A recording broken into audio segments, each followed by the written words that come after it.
क्या हो अगर एक आम सी उड़ान आपकी जिंदगी की सबसे लंबी जंग बन जाए।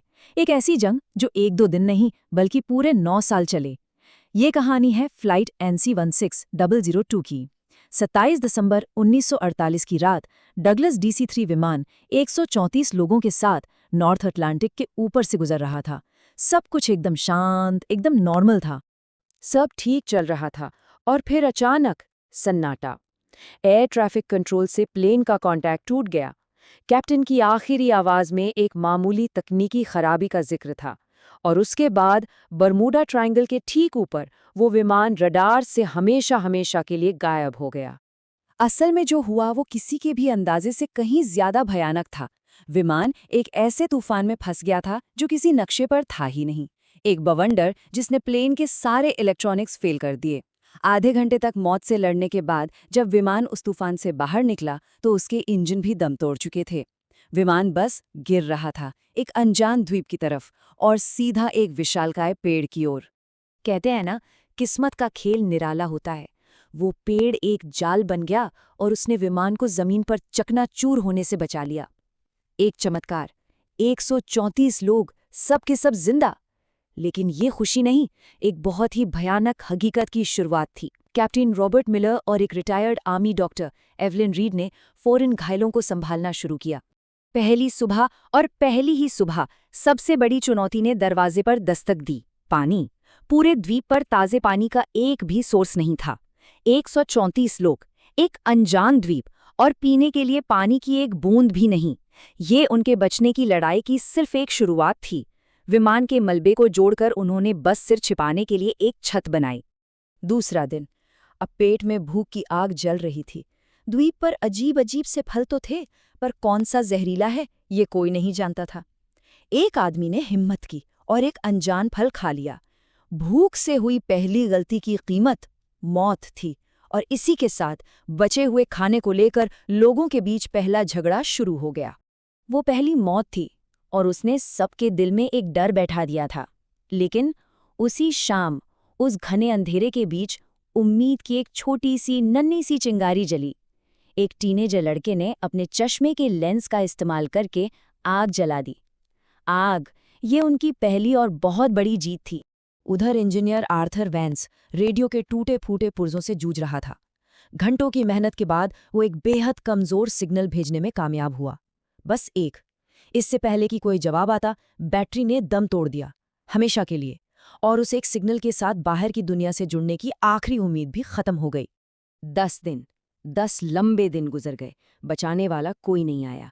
अब सब्र का बांध टूट रहा था। एक रात 5 लोगों ने चुपके से विमान के मलबे से बनी एक छोटी सी नाव उठाई और समंदर में उतर गए।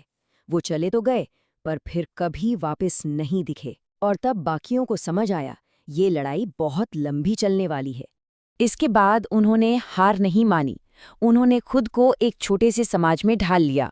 शिकार के लिए टीम बनी, रहने की जगह बनाने के लिए टीम बनी, बीमारों की देखभाल के लिए भी। और समंदर किनारे रेत पर उन्होंने इतने बड़े अक्षरों में हेल्प लिखा जो आसमान के लिए एक चीख जैसी थी। एक तरफ वो द्वीप पर अपनी छोटी सी दुनिया बसा रहे थे, उम्मीद की एक एक ईंट जोड़ रहे थे। वहीं दूसरी तरफ असली दुनिया उनसे उम्मीद छोड़ चुकी थी। 6 महीने की लगातार खोज और $45 मिलियन खर्च करने के बाद अमेरिकी सरकार ने वो सर्च ऑपरेशन बंद कर दिया और विमान के सभी 134 लोगों को आधिकारिक तौर पर मृत घोषित कर दिया। अगला 1.5 साल और गुजर गया। बीमारी और निराशा ने कुछ और लोगों की जान ले ली। लेकिन उसी घोर अंधेरे के बीच एक बच्चे की किलकारी गूंजी। एक नई जिंदगी, एक नई उम्मीद। 2 साल बीत चुके थे। उस बच्चे ने जैसे सबको एक नया हौसला दे दिया था।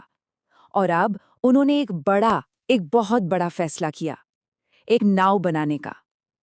महीनों की मेहनत, विमान के हर एक पुर्जे को जोड़कर उन्होंने एक नाव बनाई। 25 सबसे मजबूत लोगों को उस पर इस वादे के साथ विदा किया गया कि वो मदद लेकर लौटेंगे। लेकिन किस्मत को शायद उनकी ये हिम्मत भी मंजूर नहीं थी। समंदर में उठे एक भयानक तूफान ने एक ही झटके में उस नाव को और उस पर सवार 16 जिंदगियों को निगल लिया। ये सिर्फ एक हादसा नहीं था, ये उनके हौसले पर सबसे बड़ा वार था। इसने उनके बचने के यकीन को तोड़कर रख दिया। 5 साल। अब हालात बदल रहे थे। लोगों के बीच झगड़े शुरू हो गए थे और तभी एक खोजी टीम को जंगल के अंदर कुछ ऐसा मिला जिसने उनके पैरों तले जमीन खिसका दी। किसी पुरानी सभ्यता के खंडर और वहीं एक गुफा में एक इंसानी कंकाल, साथ में एक पुराने हवाई जहाज का टुकड़ा। एक खौफनाक सच, वो यहाँ फंसने वाले पहले नहीं थे। 7 साल, सोचिए जरा, 7 साल। अब तक उम्मीदें लगभग दम तोड़ चुकी थीं। आपस की लड़ाई और बीमारियों ने उनकी गिनती घटाकर सिर्फ 82 कर दी थी। उन्हें लगा अब इससे बुरा क्या ही होगा, लेकिन वो गलत थे, बहुत गलत। 8वें साल कुदरत ने अपना सबसे भयानक रूप दिखाया। एक जबरदस्त चक्रवात। उनकी सालों की मेहनत, उनके घर, उनकी फसलें, सब कुछ पल भर में तबाह हो गया। अब उनके पास सिर छुपाने की जगह भी नहीं बची थी। अभी वो इस तबाही से संभले भी नहीं थे कि कुछ हफ्तों बाद एक जोरदार भूकंप ने पूरे द्वीप को हिलाकर रख दिया। जमीन फट रही थी, पेड़ जड़ से उखड़ रहे थे। ये तबाही का आखिरी मंजर था, या शायद अनजाने में ही सही, ये उनकी आज़ादी का रास्ता बना रहा था। उस भूकंप ने विमान के उस भारी भरकम मलबे को हिला दिया था जो सालों से अपनी जगह से टस से मस नहीं हुआ था, और उसके नीचे दबे हुए थे कुछ तार और रेडियो का एक हिस्सा। कुछ दिन बाद इंजीनियर आर्थर वैंस उसी मलबे के पास कुछ देख रहा था।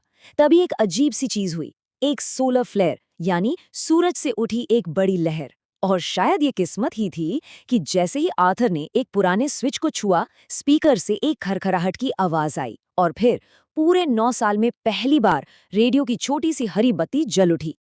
आर्थर की आवाज कांप रही थी जब उसने कहा, मेडे मेडे मेडे, ये फ्लाइट NC-16002 है। कोई सुन रहा है? हम जिंदा हैं। मियामी कंट्रोल रूम में पहले तो ऑपरेटर को यकीन ही नहीं हुआ। उसे लगा कोई बहुत भद्दा मजाक कर रहा है। लेकिन जब आर्थर ने वो डिटेल्स दी जो सिर्फ उसी फ्लाइट की हो सकती थी, तो पूरे कंट्रोल रूम में सन्नाटा छा गया। फौरन रेस्क्यू ऑपरेशन को दोबारा शुरू किया गया। उधर द्वीप पर उन 82 लोगों ने मिलकर एक बहुत बड़ी आग जलाई। उसका धुआं जैसे आसमान में उनकी उम्मीदों का सिग्नल भेज रहा था कि हम यहीं हैं, हम इंतजार कर रहे हैं। और फिर ठीक 9 साल बाद एक सुबह दूर समंदर में एक छोटा सा धब्बा दिखा। वो एक अमेरिकन नेवी का जहाज था। उस एक जहाज को देखकर 9 साल का हर दर्द, हर दुख, हर आंसू एक साथ सैलाब बनकर बह निकला। वो चीख रहे थे, रो रहे थे, क्योंकि आज वो आजाद थे। उनकी वापसी पूरी दुनिया के लिए एक भूचाल जैसी थी। वो परिवार जो अब तक मान चुके थे कि उनके अपने कभी नहीं लौटेंगे, 9 साल बाद उनसे मिल रहे थे। अमेरिका में तो ये कहानी एक मिसाल बन गई, जिसे 1958 की बेस्ट सेलर किताब लॉस्ट इन द इको में हमेशा के लिए दर्ज कर लिया गया। ये सिर्फ एक प्लेन क्रैश की कहानी नहीं है, ये उन 82 लोगों की कहानी है जिन्होंने 9 साल तक हर दिन मौत को मात दी।